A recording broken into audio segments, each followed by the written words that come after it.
Waya leella misaalota Iraan Israa'el irratti raawwatte maaltu beekama Iraan misaalota baalaastaa gara 400 gara kaabaa fi giddugaleessa Israa'eltti dhukaasuun ishee Jerusalem Post ibseera.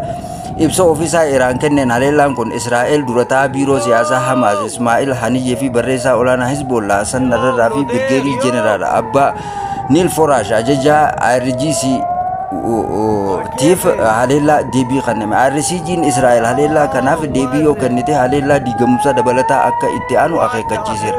Lagannaan kun mataan isaa kan ajajame hoogganaa olaanaa Ayatollah Ali Khamenei ta'uusaa Reuters gabaaseera. Sagaleen saayiranii magaalota Israa'el hunda Tel Aviv, Ashkelon, Haifa, Beersheba, West Jerusalem fi Gaza irratti erga rooketoonni Iraan irraa gara Israa'elitti darbatanii booda dhaga'ameera. Sagaleen kun Israa'el haleellaa haaloo ba'uu Iraan gidduutti naannoo qilleensa ishee cufu Iraq fi Jordaanis naannoo qilleensa isaanii cufaniiru jedha miidiyaaleen Israa'el. Haleellaan misaalota Iraan Israa'el irratti raawwate isa jalqabaa hordofuun dalga lammataa ta'uu dhaabbanni oduu Iraan ilnaan gabaaseera.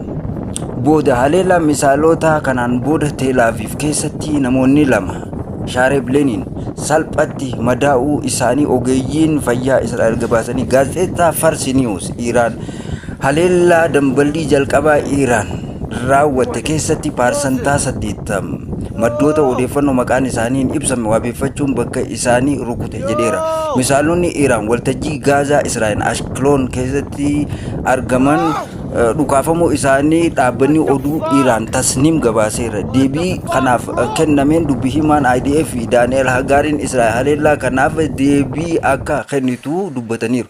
Karoora qabna yeroo fi bakka filanneetti sochoona jedhanii deebii kennaniiru. Kaadhimamaan pirezidaantii paartii Riippaabilikaan Doonaald Tiraamp, pirezidaantii Joo Baayiden fi Kamala Haarisis addunyaan gara qarqara waraana addunyaa sadaffaatti geessuutti